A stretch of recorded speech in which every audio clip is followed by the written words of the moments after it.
How to Have Security by Ernest Holmes. Why do we so often have a sense of impending disaster? And why is it so much of our time is spent in wondering what is going to happen in the future, until our very present is robbed of all peace of mind, and we do not even sleep well at night? Well, let us approach this subject from three viewpoints: the physical, the mental, and the spiritual. We do have a physical body and a physical environment, and we do need proper physical care. We must have clothes to wear, food to eat, and a place in which to live. It really is necessary that our physical requirements should be met. But there is another kind of security we are in need of, which is psychological. And this means that we have a sense of well-being, a sense inside us that everything is going to work out all right, and that we are properly adjusted to life and to living. Now, a vast amount of research has been carried on during the last 25 years in this field, and a course has been charted which, if followed, will help to give everyone an emotional security, a mental poise and balance that will better fit them for living. One of the interesting things in this research is that they have been able to trace a great deal of the feeling of insecurity to early childhood, where we were conditioned for what is going to happen to us in the future. They have discovered that the infant who feels himself to be a part of the family life, in love and in confidence and in faith, will generally grow up to be a self-reliant person, one who is poised and balanced and who quickly adjusts himself to living. They have also discovered that a sense of insecurity comes from frustrations, probably in early childhood, which are based on a feeling of not being wanted and needed and loved.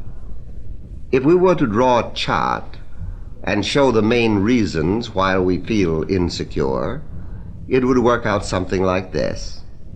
First law of our emotional life seems to be that we must feel wanted, needed, and loved. We must feel that we are an important part of the whole family setup. And when for any reason we feel unwanted, unneeded, and unloved, then we have an unconscious sense of rejection. Now, the mind is a funny thing. It can operate against us as well as for us. And if we do feel unwanted and unloved and unneeded, then we feel rejected. And because of this, in some peculiar way, we have an unconscious sense of guilt. You see, the feeling mind does not reason logically. It just feels. And the insecurity of not being wanted creates an unconscious sense of rejection and guilt, and the mind enters into a conflict with itself, as though it were trying to figure out what is wrong. It has a sense of uneasiness, and this produces a feeling of insecurity and confusion. It is this inward conflict over the feeling of insecurity that creates most of the tensions and strains that go with what is called an inferiority or a superiority complex. A feeling of inferiority robs people of hope and enthusiasm and the zest for living. It makes them feel that everything and everyone is against them, and that they are contending with uneven odds, even just for the right to live. In certain cases, this sense of inferiority creates what has been called a superiority complex, which causes people to assume an unnatural aggressiveness toward life and feel that they have to go out and knock everything over. These people are over-argumentative and sometimes very disagreeable. But if you examine the way they think, you will discover that all this aggressiveness is built up merely to hide a deep, hidden wound.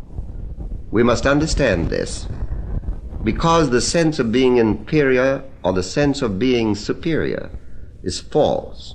They are both created out of the illusion that you and I do not belong to life, that we are not some part of it, that we have been rejected by it.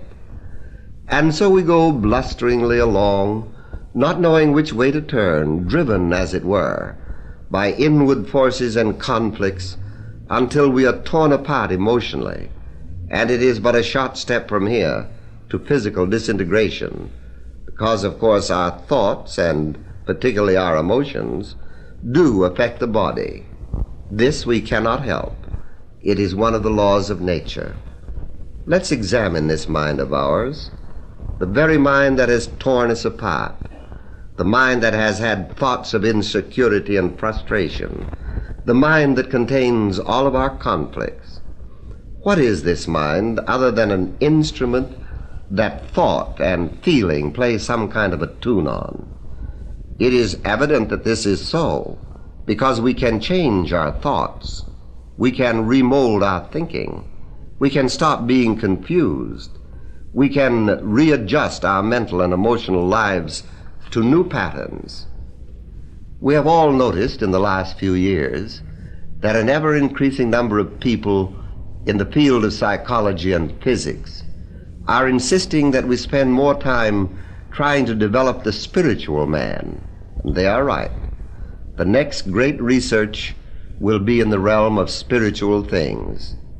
This is the field that you and I are interested in, for we feel that there is something lacking, something lost beyond our present horizons that we haven't quite discovered.